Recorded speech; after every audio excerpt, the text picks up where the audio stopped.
aquí en Jalisco lo que alcanzamos a ver es que existe una suerte de unión total entre Morena, Movimiento Ciudadano, PAN, PRI y Verde Ecologista. Yo les digo, sería más barato que aceptaran que son una fracción, ¿no? Hecha por 5 partidos. En 4 años de aplicarse Sin Voto No Hay Dinero, se empieza a aplicar en 2019, se ahorró en el estado de Jalisco 640 millones de pesos. El sistema de partidos para el próximo año estaba contemplado en costar alrededor de 169 millones de pesos, 168 millones de pesos, y derogando Sin Voto No Hay Dinero, el sistema de partidos se convierte en 405 millones de pesos, pues aumentándose una cantidad, me parece poco sensible y la verdad un abuso en medio del momento, pues donde la tasa de inflación está como nunca, pues, o al menos en 20 años, ¿no? Creo que algo interesante es este asunto de, bueno, vamos a reducir el gasto porque al final, ¿en qué están gastando también, ¿no? ¿Qué tanto del gasto propagandístico o los cientos de miles de pesos que ganan funcionarios públicos, qué tanto de eso es política, ¿no? Y más cuando lo unes a justamente este tipo de bloques y este tipo de pactos que en realidad como que no es el sentido primigenio de la política, ¿no? Bueno, al menos a mi parecer. Cuando se entiende a la política como un negocio, cuando se entiende a la política como un medio para hacer crecer tu bienestar en lo individual, se pervierte completamente lo que es la política, que es el mecanismo para cambiar la vida de las personas por excelencia, el único espacio que pueden tener las personas que no son multimillonarias para poder transformar la realidad. El horizonte de los cambios, el horizonte de lo posible, no lo va a poner un funcionario público, lo va a poner la sociedad desde afuera y con esto me refiero con quien se moviliza, con quien cuida el territorio, con quien hace marchas, con quien hace paros, con quien pone en la discusión en las columnas de opinión al respecto de un tópico, quien lo investiga desde la academia. Es decir, nadie sobra para poder cambiar esto. Todas y todos somos actores políticos, aunque no todos electorales, y en ese sentido no aspirar a la objetividad y al estar por encima de estos debates, sino más bien ser muy entrones en decir, pues, ¿dónde están nuestras ideas, nuestros corazones, nuestras luchas? Hola, banda de Política Salvaje, bienvenidos acá. Estoy muy contento de estar con Pedro Kumamoto. Pedro, muchos de ustedes lo conocerán, la mayoría. Pedro es uno de los políticos independientes más famosos en la historia de este país, más reconocidos. Fue el primer diputado independiente al Congreso de Jalisco, después fue candidato a senador en 2018. Y empezó con otros jóvenes este movimiento que se llama Futuro, ¿no? Del cual nos platicará un poco más adelante. Actualmente es regidor del Ayuntamiento de Zapopan. Pedro, muchísimas gracias por reunirte con nosotros, de verdad, ¿cómo estás? Fernando, pues aquí bien contento de estar aquí en Política Salvaje y pues emocionado por esta charla, justo. Nosotros también, Pedro. Creo que sería imposible empezar una plática contigo ahorita estos días sin hablar de la famosa ley Kumamoto, ¿no? En 2017 se pasó en el Congreso de Jalisco una iniciativa que tú impulsaste, que también es conocida como Sin Voto No Hay Dinero, ¿no? Y básicamente lo que establecía esa ley es que a los partidos se les iba a otorgar financiamiento dependiendo no en el padrón electoral con el que contaran, sino en los votos que recibieran, ¿no? Y hace unos días esta ley se echó para atrás, ¿no? Y los partidos se erogaron mucho más dinero público, ¿no? Y ahora estarán, algunos de ellos hasta triplicaron su presupuesto, ¿no? ¿Qué nos puedes contar? ¿Cómo entendemos este cambio? Bueno, creo que lo quiero organizar en 3 partes, como la historia, qué pasó y pues finalmente qué se puede hacer.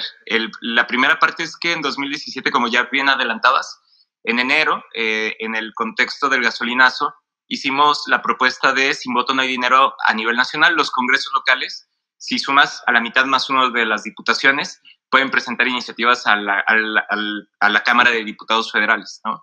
Entonces, logramos impulsar que esta iniciativa llegara hasta la Cámara Federal, por así decirlo. Y lo que trata de hacer es básicamente 2 cosas: volver más austero el sistema de partidos, pero no solamente es austeridad, sino también mejorar la calidad de la democracia, porque ya lo adelantabas, Fer. No se trata solamente de que sea más barato, sino que exista una correlación entre qué tanto los partidos están llamando a las personas a ir a votar o qué tanto no, y que existan consecuencias al respecto de eso. De eso se trata Sin Voto No Hay Dinero, porque hoy hagamos un ejercicio. Por cada persona que tiene una credencial de elector, lo que se hace es básicamente multiplicar por 65 pesos, es decir, por un porcentaje de la UMA, pues y de ahí sale la cantidad de presupuesto que hay para los partidos. Es decir, utilizan como indicador las credenciales del elector. Y lo que hemos siempre dicho es que esto está mal porque pues hay una tasa de abstencionismo pues muy grande en el país. Entonces debería de ser los votos válidos emitidos, no la cantidad de credenciales de elector que existen en el país.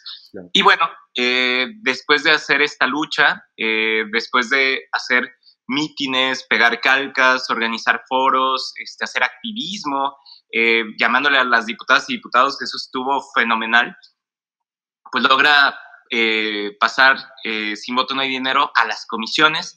En las comisiones, particularmente en una, se sesiona, se dice que ya va a ser una realidad. Y bueno, ¿qué pasa? Pues pasa que unos se enferman, otros en el receso ya no vuelven, y entonces se pierde el quórum de la sesión cuando ya se iba a votar, fíjate. Y pues queda congelada esta iniciativa. Pero pues no nos quedamos con los brazos cruzados, regresamos a Jalisco y aplicamos esta fórmula a nivel local, porque los partidos políticos reciben 2 bolsas. Las bolsas de cada uno de los estados de la República, cada uno de las 32 entidades les da recursos, y los recursos que le entrega el INE, ya digamos a nivel nacional. Entonces lo que hicimos fue modificar la bolsa concreta de Jalisco. Esto fue en 2000. En su momento, MC, PRI, PAN, todos se levantaron el cuello y dijeron, esta era nuestra iniciativa, no era de nadie, ¿no? Y yo coincido en eso, pues digo, nos tocó impulsarla, pero pues era una iniciativa que tenía mucha más apropiación social que la inmensa mayoría de iniciativas que yo he visto. Y bueno, eso fue lo que pasó. ¿Cuál es el contexto o por qué llegamos aquí? Bueno, porque en 4 años de aplicarse Sin Voto No Hay Dinero, se empieza a aplicar en 2019, se ahorró en el estado de Jalisco 640 millones de pesos. El sistema de partidos para el próximo año estaba contemplado en costar alrededor de 169 millones de pesos, 168 millones de pesos, y derogando Sin Voto No Hay Dinero, el sistema de partidos se convierte en 405 millones de pesos, pues aumentándose una cantidad, me parece poco sensible, y la verdad un abuso en medio del momento, pues donde la tasa de inflación está como nunca, pues o al menos en 20 años, ¿no? Y ellos dan de razón que va a haber ahorros, que no va a modificar gran cosa, que es lo que toca. Incluso llegan a decir, pues están enojados porque les vamos a quitar dinero, y todo eso es mentira. Me voy de atrás para adelante. No nos quitan ni nos da más dinero al partido político de futuro, es decir, queda de la misma manera en los 28 millones de pesos que tiene para todo el año, aunque ellos han dicho que tenemos 100, 120, 500, ¿no? Millones de pesos.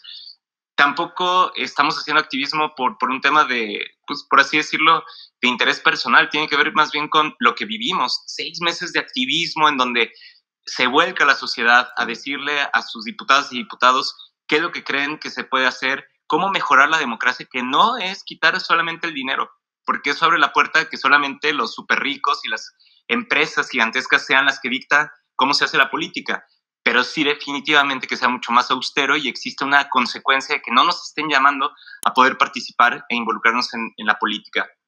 Y bueno, yo creo que lo que sigue y lo que viene es informar, es dar a conocer lo que ha pasado, porque han invertido una gran cantidad de recursos en redes sociales y en mentir en los medios de comunicación para tratar de que este tema de alguna forma no les pegue, ¿no? Entonces creo que tenemos que informar, presionar al gobernador, como es una reforma constitucional, pues tiene que publicarla él, entonces él podría vetarla o no.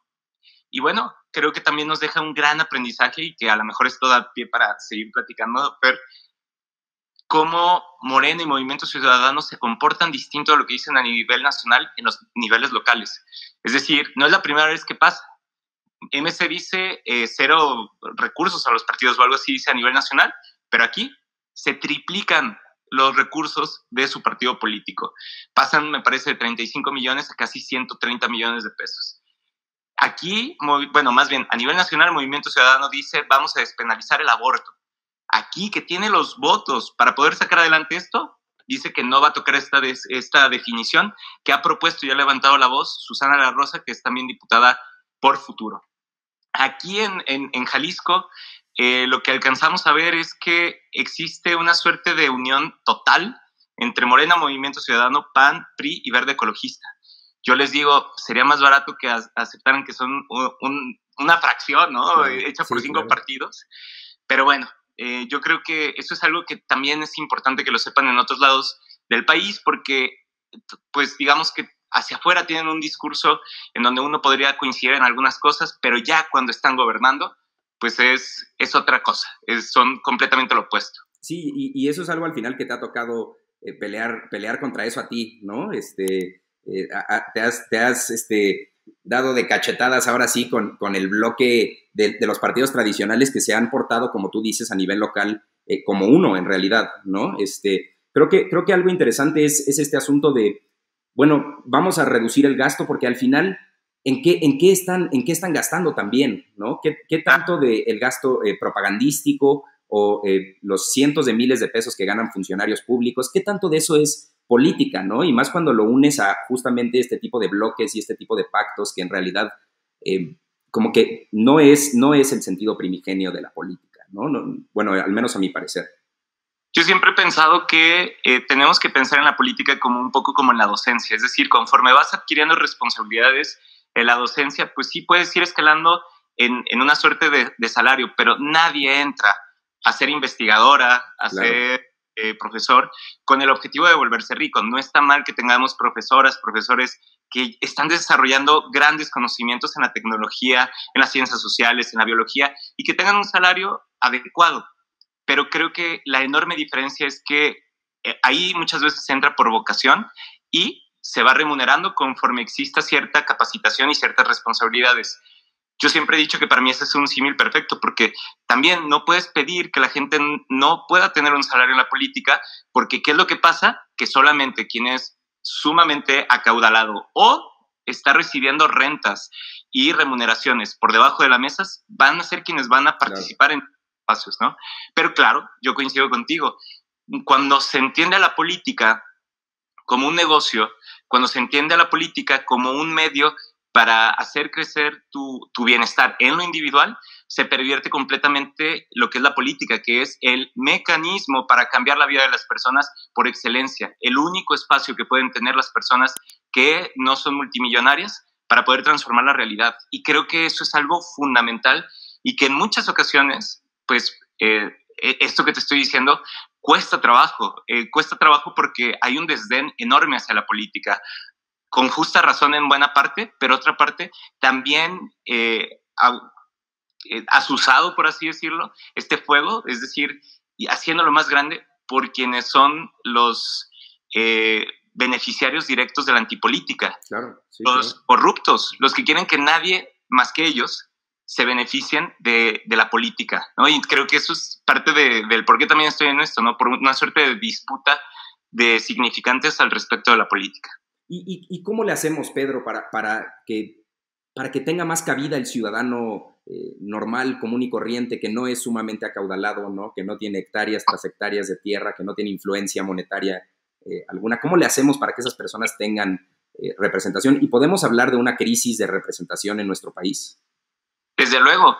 Y es que finalmente nosotros lo que decíamos desde un inicio, desde 2012, después de Yo Soy 132, es que al ver la boleta y sus opciones, sí, después de un movimiento en donde participamos muchísimas personas, también existía, o al menos en mí, no puedo hablar por los demás, pero al menos en mí este sentimiento de, pues voy a terminar votando por alguien que esté en esta boleta, ¿no? Aunque no me guste ninguna de estas opciones, pues alguien de aquí va a terminar representándonos. Y de ahí es que les digo, o platicaba con algunos amigos sobre o haces política tú o alguien más la hace por ti en tu nombre. Y el poder participar en esos espacios, hoy por hoy, pues es profundamente pues por así decirlo, castigados socialmente. Porque cuando entras en esto, muchas personas asumen que o ya te torciste, o ya te corrompiste, o ya hiciste pacto con ellos, o que tienes que darles mucho dinero para poder participar en estos espacios.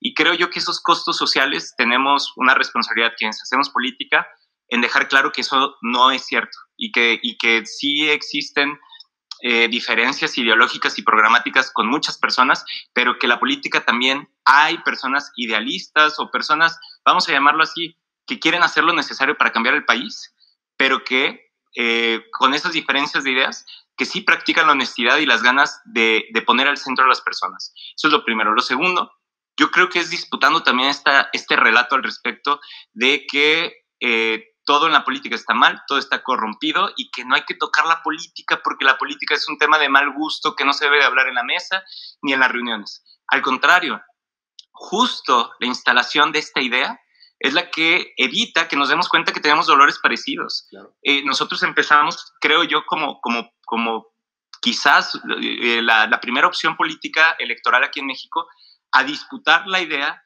de que necesitamos que la salud pública sea gratuita. Que la salud mental sea pública y sea gratuita y sea de calidad. Y muchísima gente nos ha escrito para decir, es que yo también siento eso. O sea, no es posible que yo necesite estar erogando cada vez que voy al psicólogo 500, 800 pesos, 1000, por algo que es parte integral de la salud. Entonces, cuando uno discute y platica estos temas en el espacio privado, pues muchas veces nos damos cuenta que no estamos solos y solas en estos padeceres del transporte público, de no poder acceder a vivienda, de no poder acceder a salud, de no quedar en listas en la universidad.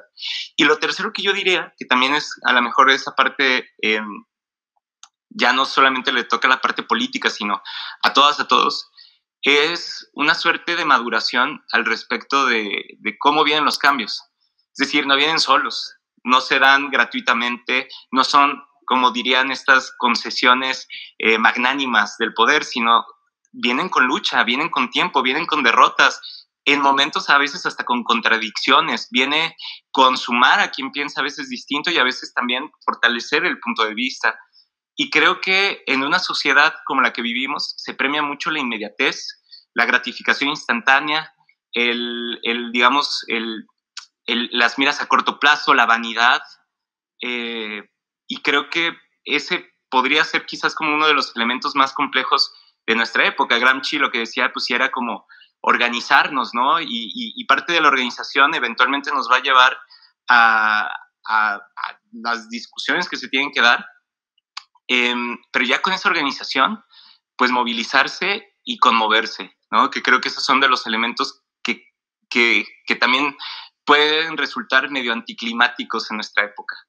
No, y creo que un poco lo que se desprende de esto es ciudadanizar la política, ¿no? ¿Qué tanto crees que también hay un espacio para no nada más interferir en la política desde adentro, ¿no? Aunque sea de formas atípicas, como lo has hecho tú a lo largo de tu carrera, sino afectar la política desde afuera, ¿no? Precisamente con movilización ciudadana, prensa, ¿no? Cosas claro. Así. ¿Hay oportunidad? Yo creo que sí la hay y es fundamental. Estaba platicando el sábado con un grupo de personas que han dedicado su vida a cuidar el agua y el medio ambiente en Coahuila, y lo que les decía es que el horizonte de los cambios, el horizonte de lo posible, no lo va a poner un funcionario público, claro. Lo va a poner la sociedad desde afuera, y con esto me refiero con quien se moviliza, con quien cuida el territorio, con quien hace marchas, con quien hace paros, con quien pone en la discusión, en las columnas de opinión al respecto de un tópico, quien lo investiga desde la academia. Es decir, nadie sobra para poder cambiar esto. Lo único, que eso sí me ha tomado tiempo poderlo pensar así, a mí siempre me gusta como ser muy crítico de la idea de la sociedad civil en un sentido específico, que es, pero nunca quedar neutrales, no pensar que existe la neutralidad al respecto de lo que estamos haciendo. Es decir, cuando uno piensa que lo que hace una organización de la sociedad civil parte desde una lógica fuera de la disputa política, creo que es un error. Es decir, cuando alguien se manifiesta a favor del derecho a la información, pues hay una cierta toma de postura que es fundamental reconocer que se está teniendo al respecto de los derechos humanos, de las garantías de poder hablar y tener este tipo de espacios como en política salvaje, ¿no? Y no se está tomando partido desde algo, pues, ¿cómo decirlo?, que está ahí, que es objetivamente bueno o malo. Porque también aquí en Jalisco hemos visto cómo desde ese discurso donde yo soy una cámara o soy digamos, un ente empresarial, yo ya estoy por arriba del bien y el mal, y cómo ahora vemos que muchos de sus perfiles y de sus cuadros ahora están en el poder político electoral y están tomando decisiones en las 2 alcaldías más grandes de Jalisco, desde las diputaciones federales y desde distintos espacios en el gabinete. Entonces, creo que es fundamental no decir la sociedad civil no debe de participar o tomar decisiones, al contrario, debe de estar en todos lados, la necesitamos porque finalmente es la que nos permite pensar en el horizonte de lo posible. Por otro lado, en esa lógica también identificar que todas y todos somos actores políticos, aunque no todos electorales, y en ese sentido no aspirar a la objetividad y digamos, al estar por encima de estos debates, sino más bien ser muy entrones en decir, pues, ¿dónde están nuestras ideas, nuestros corazones, nuestras luchas? Y en ese sentido, creo que ha sido, no sé, como muchos años, ya voy para 12 años, de haber estado en el movimiento ciclista y haber estado también defendiendo otra visión de ciudad. Y para mí me costó muchísimo trabajo poder aceptar que en algún momento quería participar en un proceso electoral, porque lo que yo veía desde estos espacios y colectivos y sitios de lucha fundamentales para que Guadalajara se pueda explicar el día de hoy, pues la noción común era, eso está mal, te vas a pervertir, te estás vendiendo, entrar en esos espacios es nada más para, pues, los que no tienen tanto corazón por esta lucha o ponen otras prioridades. Y yo creo que no necesariamente siempre es así. Claro que hay quien digamos, entra en una lógica de cooptación, pero creo que también hay muchísimas personas que incluso a pesar de los costos sociales que significa haber estado en la sociedad civil o el activismo, pasan espacios de toma de decisión. Hay muchas personas que yo he conocido que les cuesta mucho trabajo, pierden muchas veces reconocimiento, cierta camaradería, pero logran cambios. Y ahí es donde creo que empieza como la parte de sopesar, analizar, y con esto finalizo, perdón, es que es un tema que aparte me emociona muchísimo. Por favor, no. Si lo que queremos es escucharte. No, gracias. Pero la invitación sería pensar siempre que de nuestras acciones y cuáles son los objetivos, por así decirlo, tácticos, son necesarios en este momento. Es decir, si ahorita lo que se necesita es construir un sentido común al respecto de la jornada laboral de 4 días o del impulsar que el tiempo libre es algo fundamental y que la salud mental es fundamental y que los ríos y los bosques no tienen precio, pues a lo mejor se necesita una multitud de espacios de incidencia. Sitios como como política salvaje para disputar el sentido común, sitios como el activismo y también, ¿por qué no?, sitios en donde existan partidos como nosotros que reivindiquemos ese tipo de espacios. No somos excluyentes, pues, y finalmente sí nos necesitamos todos estos espacios. Pero, no sé, a lo mejor, dadas las condiciones actuales del país, creo que muchas veces lo que estoy diciendo se podría entender como en buenos y malos, y para mí no es así. Para mí es cómo llega Boric a ser presidente en Chile, pues precisamente con pasos adelante de muchísimas personas desde distintos espacios que reconocen mutuamente el valor intrínseco de sus luchas y de que en ese momento son necesarios para dar las condiciones de cambio materiales que necesita ese país. Pedro, tocabas un poco ahora el tema de Futuro, tu partido, ¿no? Que empieza, si no me equivoco, en 2019. Es una agrupación de diferentes personajes políticos, la enorme mayoría jóvenes, ¿no? Un proyecto que se define de izquierda, ¿no? Sí. Cuéntanos un poco más sobre Futuro, cómo ven la realidad actual. Si no me equivoco, también están a nivel local ahorita, ¿no? En Jalisco. Lograron una alcaldía, lograron una diputación local y van viento en popa con el proyecto. Platícanos un poco más, Pedro.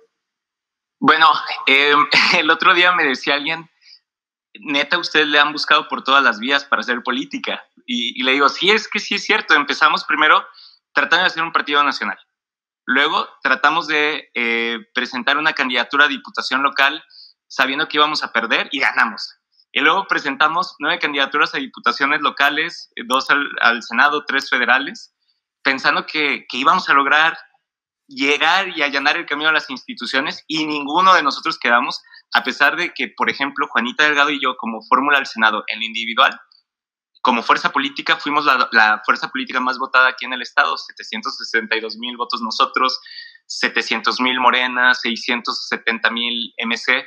Es decir, había ahí una efervescencia y pues una identificación con el proyecto.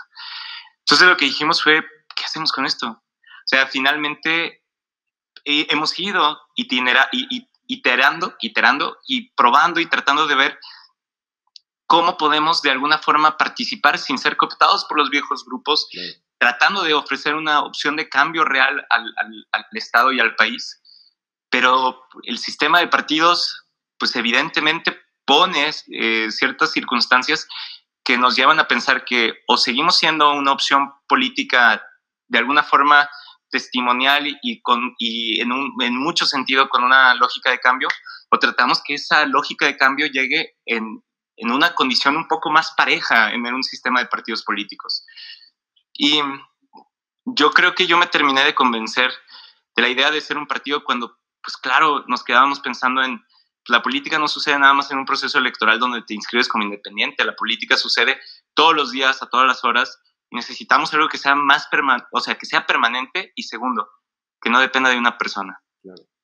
Yo lo que les decía es, a ver, si yo no me presento en un proceso electoral, pues de alguna manera podría no sumar lo que puedo sumar en otras candidaturas y en otros procesos independientes.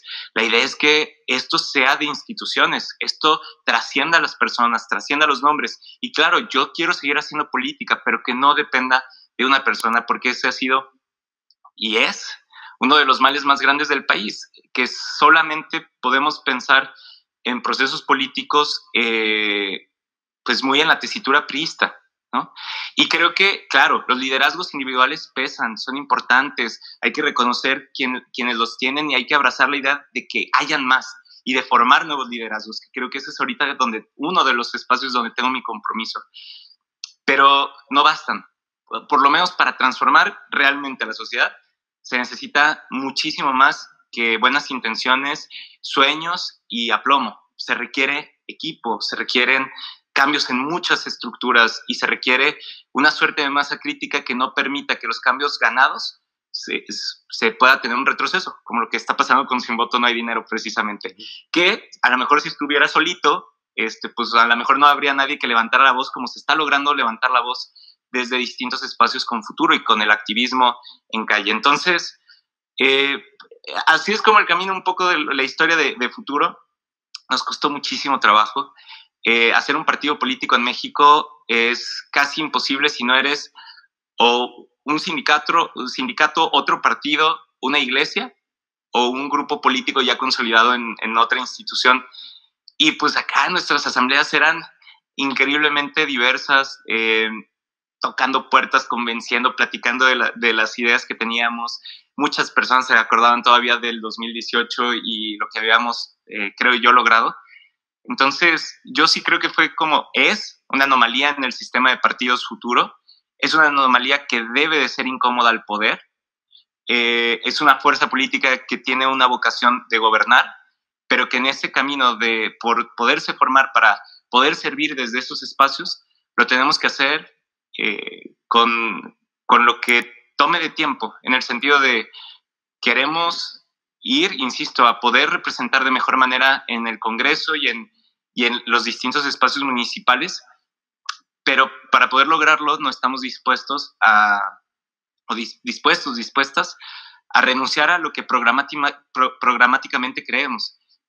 Que en ese sentido, pues yo creo que eso es pues de lo que más me emociona del futuro, el poder decir, nosotros tenemos una agenda progresista, de izquierda, pero también con una lógica y una claridad de que tenemos que construir un sentido común que no siempre está solamente en los debates, por así decirlo, históricos de las izquierdas, sino que también tiene que estar incluyendo y consultando a nuevos activismos, a nuevas visiones y reconociendo el valor de activismos y causas que ya tienen muchos años. Un ejemplo de ellas debe de ser, desde luego, las causas de las compañeras desde la lógica feminista, pero también las nuevas voces al respecto del ambientalismo, las nuevas voces al respecto, como mencionábamos, del acceso al derecho a la salud mental, y también empezar a sofisticar el debate que se da desde la lógica económica con pues una visión también de entender el mundo actual que vivimos y cómo hay economistas como Mariana Mazzucato que están proponiendo una vía para poder democratizar muchísimo más la vida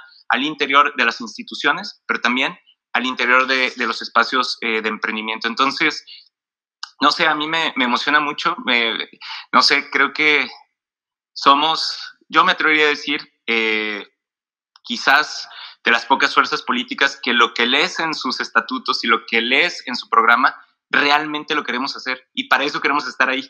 Y a diferencia de otros espacios, que sí es muy, ¿cómo se llama? Como muy Groucho Marx, que es como, pues tengo estos principios, pero si no les gusta, tengo otros. En nuestro caso sí es algo que lo puedes ver en nuestras sesiones de Cabildo, en las sesiones del Congreso, en cómo se gobierna en el municipio que gobierna a futuro. Es decir, eso es algo que a mí me emociona mucho y quizás es una de las diferencias para mí más importantes del por qué tiene que existir en el mapa político una fuerza así. Y eso abre otra cosa, que es nacional, no, cuándo sí, cuándo no. Y esa es una discusión que también tenemos que dar, estamos dando y seguiremos dando, porque creo que pues algo que nos hemos dado cuenta es que quienes realmente sentimos pues una orfandad política en buena medida de lo que vemos a nivel nacional y que no queremos que regrese la visión y la concentración de poder que veíamos en otros momentos, y que lo que ahorita vemos pues no nos tiene conformes. Somos muchas más personas de las que creemos y no de las que queremos andar derrochando odio o aceptando personas que están dispuestas a todo con tal de acabar con el enemigo y no reconocer que en el camino se puede acabar con el país, ¿no?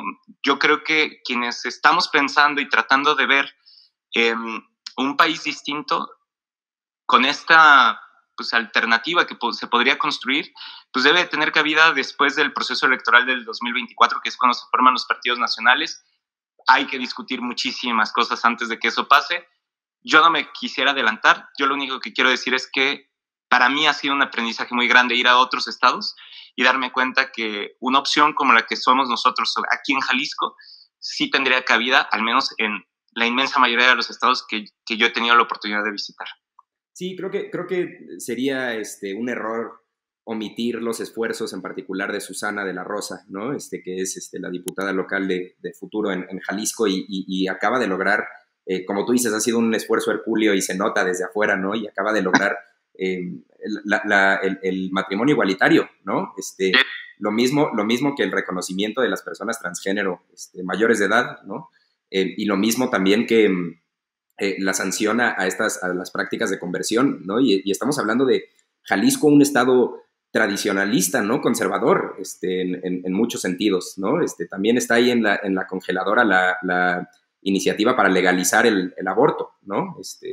Entonces, bueno, creo que eso de que sus intenciones genuinamente son las mismas que expresan en sus estatutos, pues creo que es obvio, hasta ahorita creo que es obvio que es una política diferente, ¿no? Y te lo dice un escéptico total, ¿no? Y bueno, felicidades por ese esfuerzo. Pedro, te quiero preguntar, ya tenemos poco tiempo, te quiero preguntar sobre los retos a los que se enfrenta Zapopan en particular, y también Jalisco como estado, ¿no? Hemos visto, pues bueno, últimamente este año y el anterior, Zapopan ha sido un actor bastante central en las noticias nacionales, ¿no? Por cuestiones de violencia. Tú que fuiste candidato a presidente municipal, pues viviste un proceso electoral muy complicado, ¿no? En donde hubo muchos eventos que sería mejor olvidar, ¿no? Y en general, a ver, Zapopan es el municipio más poblado de Jalisco, ¿no? Para quienes no saben, es uno de los, me parece que es el 7º municipio más poblado en todo el país, ¿no? Hay mucho reto, ¿no? Muchas cosas a las cuales se enfrentan. ¿Qué nos puedes decir sobre eso, Pedro, sobre los retos de Zapopan y de Jalisco? Bueno, primero, nada más decías acerca de Susana. Ella es un ejemplo del por qué vale la pena dar la lucha en la política y por lo que creo que muchas y muchos la admiramos muchísimo, ¿no? Y ella, por ejemplo, aparte de ser la diputada, pues yo la conocí justo dando la batalla por presentar una iniciativa en el Congreso, abrimos la puerta, estaba ella, platicamos y a partir de eso pues se fue construyendo pues digamos de mi parte, una enorme admiración y un enorme privilegio de poder trabajar al lado te digo, de personas que tenemos luchas que van más allá de uno, sino que tienen que ver con el transporte público o en estos casos otra agenda que también es muy importante, ¿no? El reconocimiento de la libertad y del respeto a las decisiones de las personas y de la identidad de las personas, ¿no? Entonces creo que es algo que vale muchísimo la pena. Ahora, sobre el tema de seguridad, el enorme problema con la agenda de seguridad es que creemos que es una responsabilidad única del policía.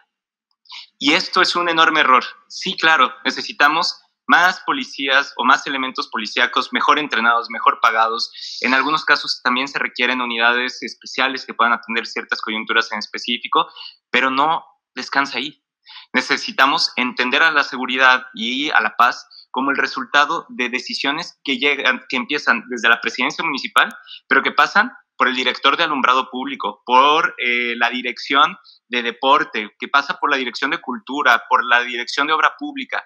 Cada uno de los espacios de los ayuntamientos y en general de los espacios de gobierno tienen que reflexionar en una lógica y en una tesitura de cómo estoy haciendo con mi actuar cotidiano que existan condiciones físicas de iluminación en las calles. ¿Cómo hacemos que hagamos más rápida el acceso a un permiso municipal para poder tener una tienda abierta y que sea un punto donde haya más ojos y disminuya las incidencias delictivas? ¿Cómo estamos haciendo para que no solamente pongamos el parque y haya actividades deportivas, sino que también nuestros entrenadores, entrenadoras, puedan también ser receptores de algunas dolores, quejas e incluso denuncias de lo que está pasando en el núcleo familiar y podamos unir el trabajo con el DIF local y, por qué no, con algunas otras secretarías? Es decir, requerimos forzosamente dejar de pensar solamente en un paradigma que solamente está reaccionando todos los días ante lo que está desbordado. Evidentemente es gigantesco el reto. Y también tenemos que responder al reto que está desbordado. Entonces, nosotros lo que tenemos como planteamiento es una visión de seguridad de cada una de las áreas como parte de una estrategia de seguridad ciudadana.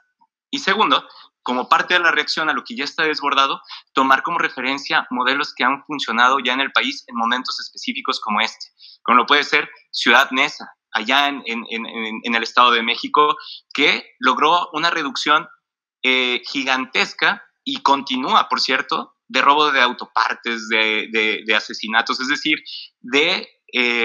pues digamos, delitos que luego se pueden cuantificar muy claramente, porque a veces el problema con extorsión o con secuestro es que los incentivos son no reportarlos. También veamos el ejemplo de lo que está pasando en San Pedro Garza, ¿no? En donde se tenía la percepción de que solamente con los grupos de rudos de otras administraciones se podía bajar la percepción de inseguridad y la inseguridad misma, y ahora con Miguel Treviño, con una visión completamente distinta de seguridad, de proximidad, de seguridad ciudadana, la población se percibe más segura y se vive más segura, las dos cosas que son fundamentales.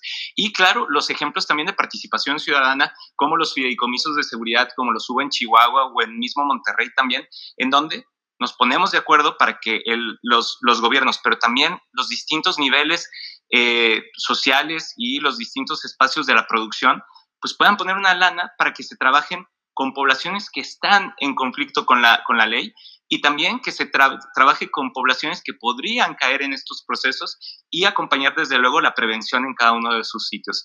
Como nos podemos dar cuenta, entonces, sí necesitamos más equipo, sí necesitamos más patrullas, más cámaras, claro, pero tiene que venir acompañado de una visión general que pues muchas veces no se pone sobre la mesa porque acostumbrados en buena medida a que alguien te dice que ahí tiene una gran solución para un gran problema, pues nos vamos con esa vía, cuando en realidad necesitamos muchas soluciones en muchos espacios para poder atender un problema que es multifactorial y que nos duele todos los días y es lo más importante a solucionar. Claro, acercarnos de forma integral, ¿no? Y atacar de diferentes ángulos. Oye, Pedro, pues bueno, te quiero agradecer por el tiempo, por el espacio, lo disfrutamos mucho acá la plática en nombre de todas las personas del equipo. No sé si quieres decir algo antes de despedirnos a la audiencia de Política Salvaje. Pues, ¿qué te parece, Fer, si nos vemos pronto para ver si poco a poco a través de estas charlas vamos, o tú me vas convenciendo yo también de no ser tan escéptico de la política? Exacto. Y la otra es, o cómo sí, o sea, cómo construimos y empezamos a imaginar un horizonte nuevo en donde ya lo que tenemos no nos está representando, y lo entiendo perfecto, pero que no nos quedemos solamente con la noción de que ya todo está perdido. Yo les digo siempre, hay horizontes. Yo estoy muy feliz de lo que está pasando, de lo que estamos haciendo en el futuro, pero también podemos ver horizontes como las asambleas climáticas en Berlín o en Madrid, que son electas esas personas a través de sorteos gigantescos, porque no solamente quienes queremos o podemos hablar en público o que tenemos como facilidad para estos espacios deberíamos de estar en la política. Ya me imagino que los premios Nobel que están premiando ahorita, pues no muchas o muchos de ellos son realmente extrovertidas o extrovertidos, ¿no? Entonces, puede ser ahí, con qué restricciones, qué hay que tomar en consideración. Hay otras vías, no sé. Lo que quiero decir con esto es, a mí me gustaría mucho, si lo ves bien, Fer, yo ya hasta me estoy autoinvitando, ¿verdad? Por favor, acá te esperamos. Tener una segunda charla como para platicar acerca de pues, qué podemos esperar, qué sigue, y más bien, más que esperar, qué podemos provocar para nuestro país. No, bueno, nosotros más que felices, obviamente. Creo que, mira, al final lo que nos pasa es, más allá de una negatividad o pesimismo en torno a la política misma, sí encontramos cierto rechazo hacia el status quo, ¿no? Hacia los mecanismos y estructuras tradicionales. Pero por eso celebramos esfuerzos como los tuyos y los de tu grupo, ¿no? Que están haciendo cosas nuevas y diferentes. Y bueno, te agradecemos enormemente, Pedro, el espacio. Ojalá nos veamos pronto para que nos cuentes cómo van avanzando las cosas con Futuro, con Zapopan, contigo, con el Pol. Pedro, muchas gracias. Gracias a todos los que nos sintonizan por acá. Cuéntenos qué les parece lo que propone Pedro Kumamoto.